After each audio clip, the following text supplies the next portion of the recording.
we're here today on International Women's Day. I'm joined with Kelly Sibley.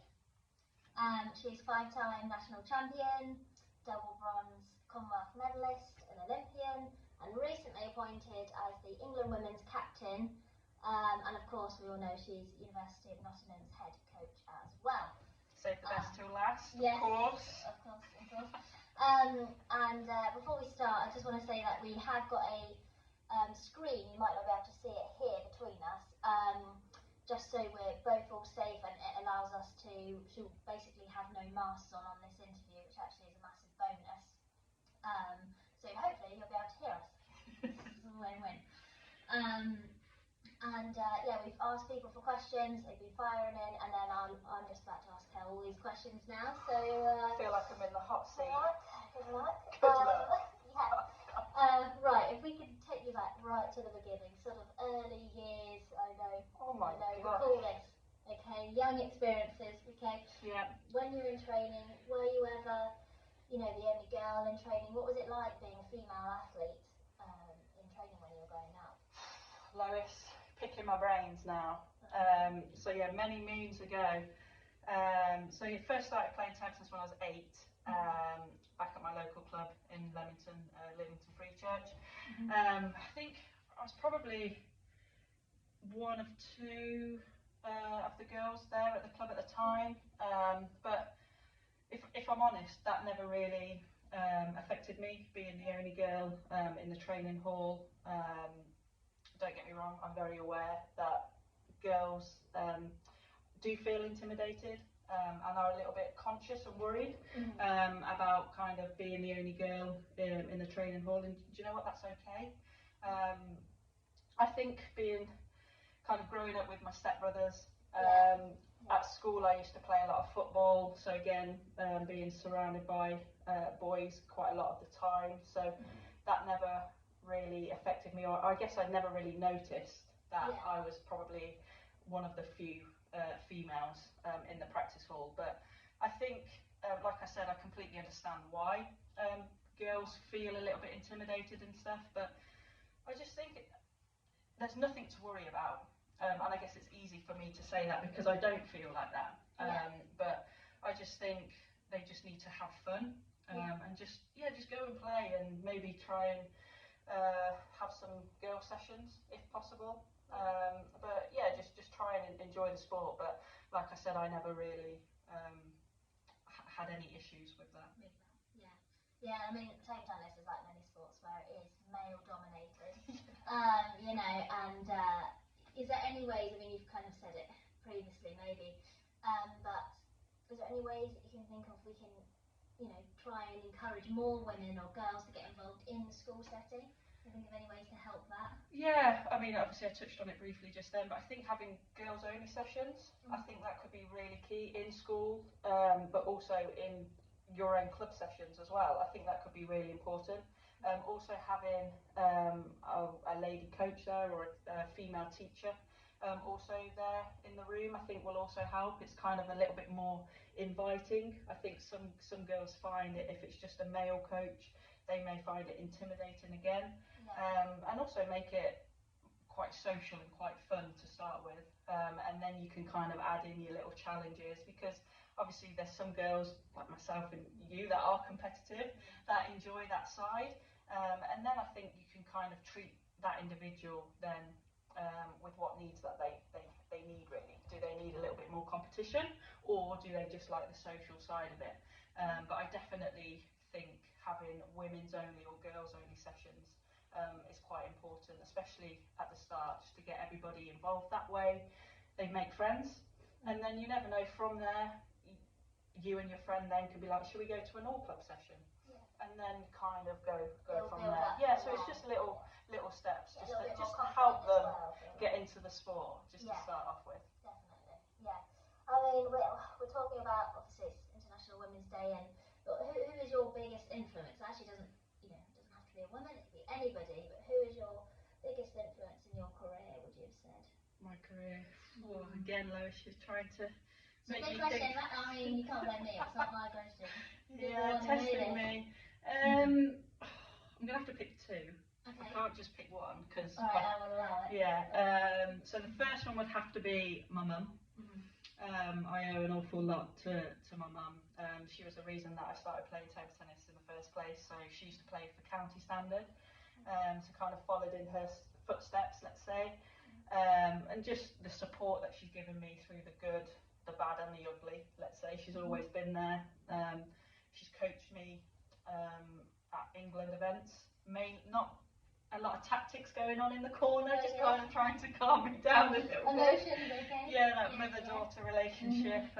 But yeah, she's been so supportive. My parents in general have as well. Obviously, I owe an awful lot to them, but my mum in particular, really.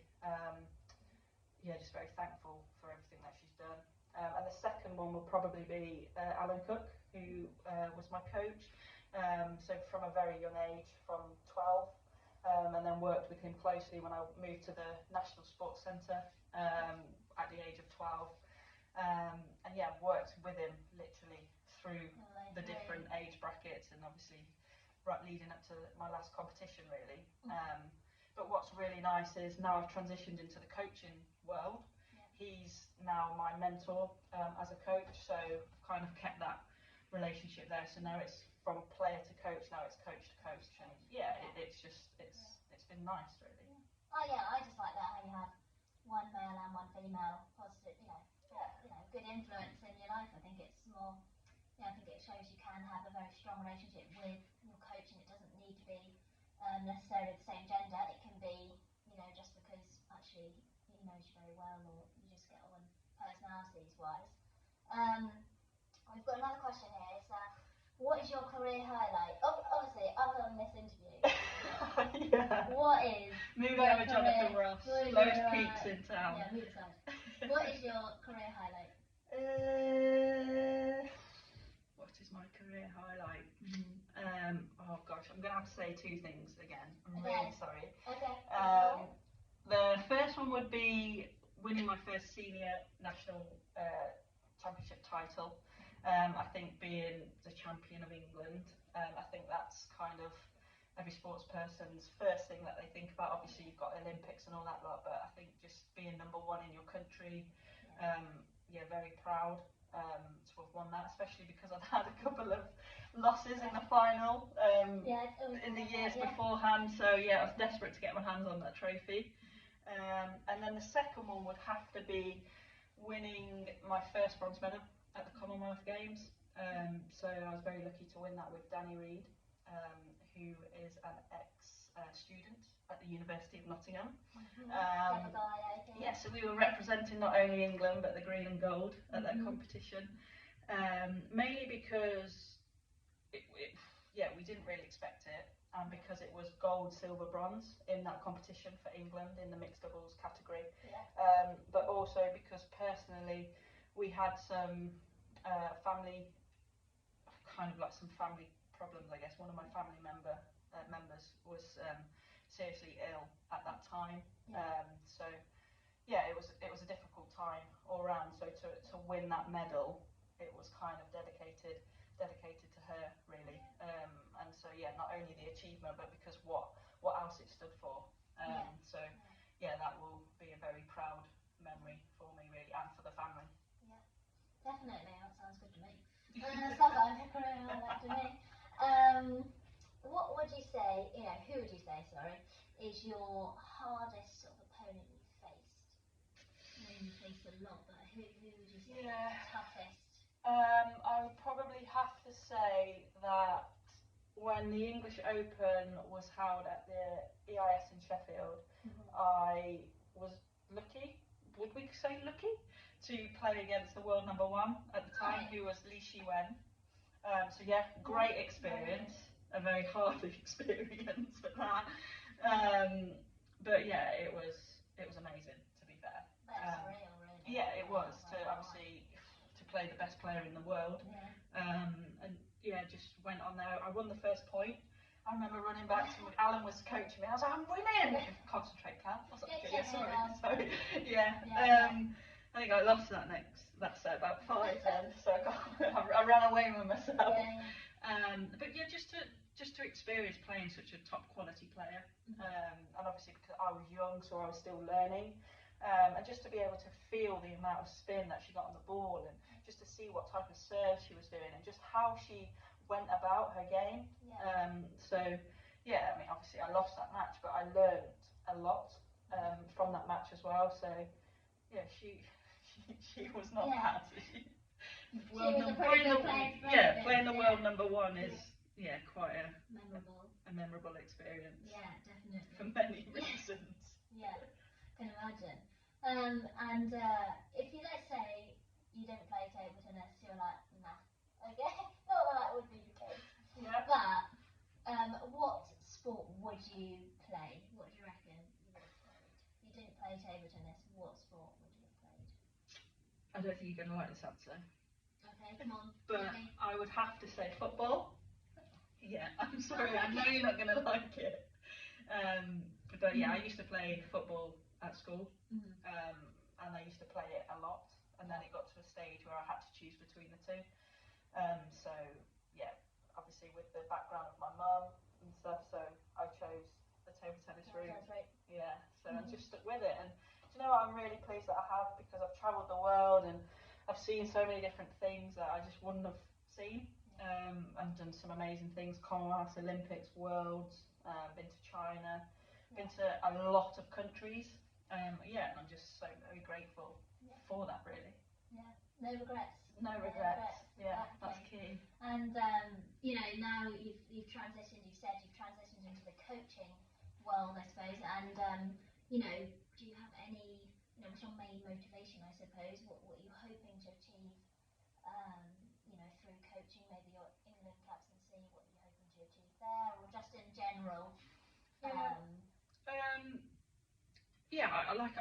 I still think I'm quite young in the coaching world, because and on my still on my coaching journey, because I retired in 2018, so it's not that long ago. So I feel very honoured and very lucky to have been given the opportunity to captain the women's team. Obviously I've played for England for many years, but now to captain England is another memorable moment for me. And I'm excited to see where I can take the team. Obviously, I guess the big goal for us is the Commonwealths. I think what we achieved in 2018 was unbelievable. To win the women's team that bronze medal first time was an amazing achievement. And we have our goals I set on trying to do it again, or if not better, of course. But I am willing to give it my all and to try and develop a plan that will put the girls in the best shape possible to be able to perform. And I know that the girls are wanting to do that as well. We need to see who makes the team, but let's see what happens. And I'm excited to work with whoever that may be, and let's see where that goes. But also I'm quite keen and very passionate about to try and get more girls playing in sport. I know obviously we touched on that at the beginning, but really want to try and create maybe more women and girls training days. So in the Tennis England pathway, we've got the Hopes, Aspire and EJS England junior squad groups, and I would quite like to get the girls out of those pathway groups training in the same hall as the England women, because I think it's so inspirational having maybe like an 11-year-old or 10-year-old in the Hopes playing on the table next to Tintin Ho or Denise Payet or Maria or whoever it may be, just so they can see that's the top player in their sport in England. They can watch how they practice, they can learn, they can maybe have a conversation with them. And I just think it's so inspiring to have all the girls in one room. It doesn't really happen, and I'm really keen and so passionate about trying to make that work, because we talk about trying to keep girls in the sport longer, and I think if we have more sessions like that, I think potentially it could happen. There's more interactions, isn't there? Age groups, absolutely. And I know we've tried to do a little bit of that at UoN. We've started to do like girls only trials, and we did a couple of women's only like sessions, and I think it's really important. Yeah. So yeah, within the Table Tennis England, with my Table Tennis England hat on, but also with the UoN hat on, if we can try and just get more girls playing, Yeah. I think then yeah we're on the right track. Yeah, definitely. Yeah, and I know you've been planning. You did plan on the women's thing. It kind of got a bit stuffed with COVID, kind of prevented that from happening. But hopefully we can see some more of that next year. Fingers crossed. As soon as things start opening up, I'm literally trying to book it in. Yeah, absolutely. Yeah, we're all buzzing for table tennis to come back, I'm sure. We're all, yeah. And finally, I mean, there's a last big question. Obviously, you know, you've inspired a lot of girls to play, you know, through your successes and stuff like that. Well, I think you have, and what would be really good is to know who your biggest sort of female inspiration is. Who would you say that is? Putting you on the spot a little bit. Yeah, I would have to say Dame Kelly Holmes. Not because she's called Kelly. Okay. I mean, that definitely helps. But just, I read her book, and I just, like many moons ago, and I just could relate to so many things that she was talking about. Like she had a few setbacks in her career, and that she would just never let that kind of hinder her, and she would just keep going and going and going. And when someone told her no, she was just like, do you know what? I can do that.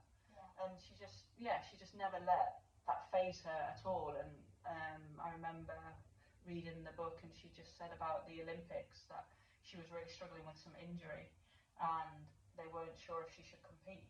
But she's like, I know my body, I've done what I can do, and I know I can perform and deliver.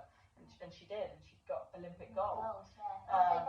Yeah, exactly. So I just think, she's just this character and this person that just never says no, and she just doesn't give up. And I really like that. So she's always been my inspiration. Yeah. What about you?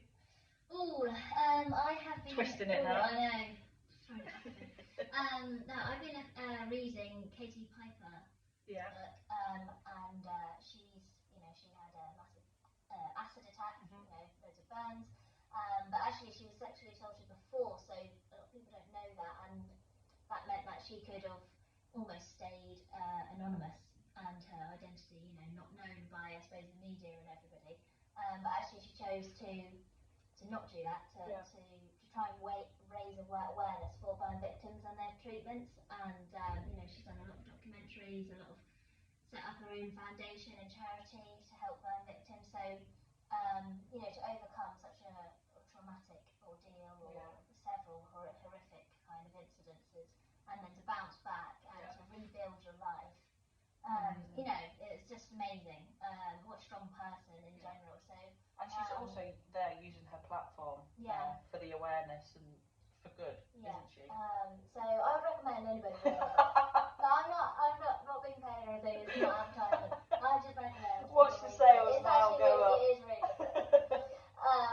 So yeah, I mean, we've just listed two. We've just named two of, you know, of thousands, millions of women, females out there who, you know, have got some just amazing stories and amazing experiences. So I think that's all we've got time for today. I know Kel's very busy, so thanks again for doing this interview. Pleasure. Thank you for taking it easy on me. I know. I feel like I'm being very good hostess. Yeah. No, thank you, Lois. And hopefully everybody's safe out there, and you know, everybody's well. Yeah. Take care, everybody, and stay safe. See you later. Bye.